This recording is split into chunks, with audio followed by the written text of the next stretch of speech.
Professor, always a pleasure seeing you. So firstly, this announcement means quite a few American jobs are safer now, doesn't it? Yes, it's great news, symbolically, economically, politically, geopolitically. The main thing that comes out of this is Europe will not slap retaliatory tariffs on a number of U.S. products like whiskey, jeans, motorcycles, and peanut butter and other consumer products, which were having a negative effect on U.S. exports and also on the European service sector. And so that stopped immediately. Those were supposed to come into force in December. And then instead of having tariffs, which are basically a dumb economic instrument blocking steel and aluminum imports in the United States, the U.S. is putting quotas. So it'll let enough in so that the U.S. will have what it needs without destroying the two companies that still make steel and aluminum in the United States. And this comes at a critical time for two reasons. One, the U.S. is just about to embark on a huge infrastructure set of projects, $1 trillion of spending under the Biden plan that's about to be passed. And number two, U.S.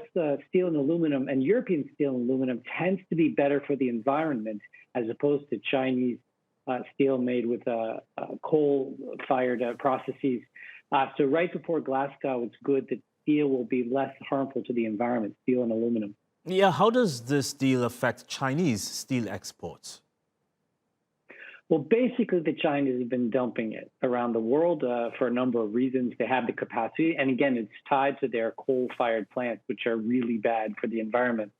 And so there were a number of reasons why the Trump administration tariffs were dumb, because they applied the same tariffs to Canada, Mexico, United Kingdom, EU, Brazil, other U.S. allies, when in fact China was the main culprit in terms of uneconomic dumping of steel and aluminum, but also the methods in which they make it.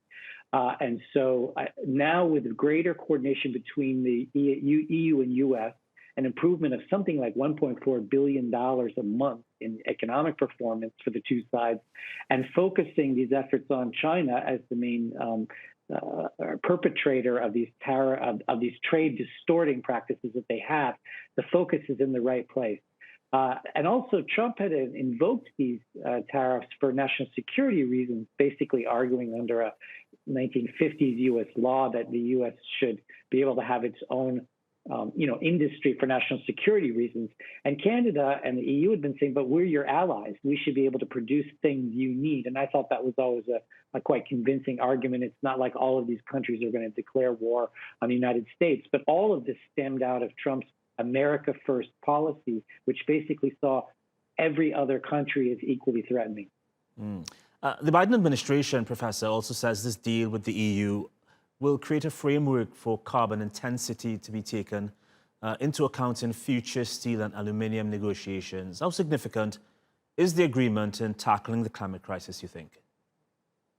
Hugely significant. I mean, the main cause of global warming is cars and food production, energy production of various kinds. But right up there in the top 4 or 5 causes are the construction industry and everything that goes into it. And back when I was a State Department diplomat working on environmental issues in our cooperation with other countries, we were looking for low climate impacting ways to do construction. Concrete, steel, aluminum, all of these things do pollute the atmosphere and cause greenhouse gas warming. So all construction going forward as the world builds back better from this pandemic should have environmental goals in mind, given that we have about 8 years before the whole world should be cutting emissions by about 50% to reach the UN goals. So this is a great move, one piece of a big puzzle of pieces to improve the climate, but it's a good step in the right direction. Professor, always a pleasure once again. Thank you.